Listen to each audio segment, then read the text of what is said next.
নির্বাচনী হলফনামায় তা তিনি গোপন করেন, যা সংবিধানের ৬৬ অনুচ্ছেদ ২ গ। শামীম আহমেদ উনি জাতীয় পার্টির একজন মনোনীত প্রার্থী, ঢাকা ১১ আসনের মনোনীত প্রার্থী। উনি Nahid Islam, MD Nahid Islam, son of MD Badrul Islam Jamir and Mumtaz Nahar এর বিরুদ্ধে একটি রিট পিটিশন দায়ের করেছেন, যার writ petition number 2000/2026। Colour expert, George sap এবং মাইল্ড অন হ্যান্ডস টেকনোলজি সমৃদ্ধ অরিক্স ক্রিস্টাল ওয়াশ আপনার লন্ড্রি এক্সপার্ট।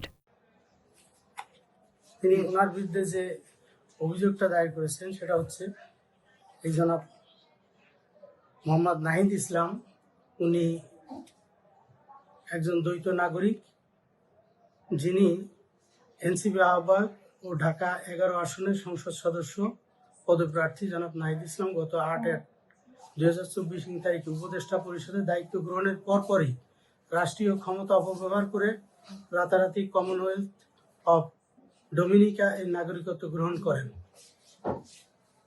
নির্বাচনী হলফনামায় তা তিনি গোপন করেন, যা সংবিধানের ৬৬ অনুচ্ছেদ ২ গ এর সরাসরি লঙ্ঘন। সংবিধানের ৬৬(২) গ অনুযায়ী তিনি নির্বাচনের অযোগ্য।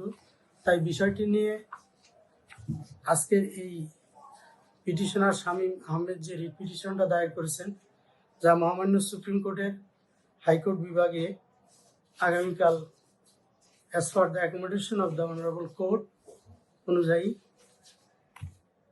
শুনানি হওয়ার সম্ভাবনা আছে।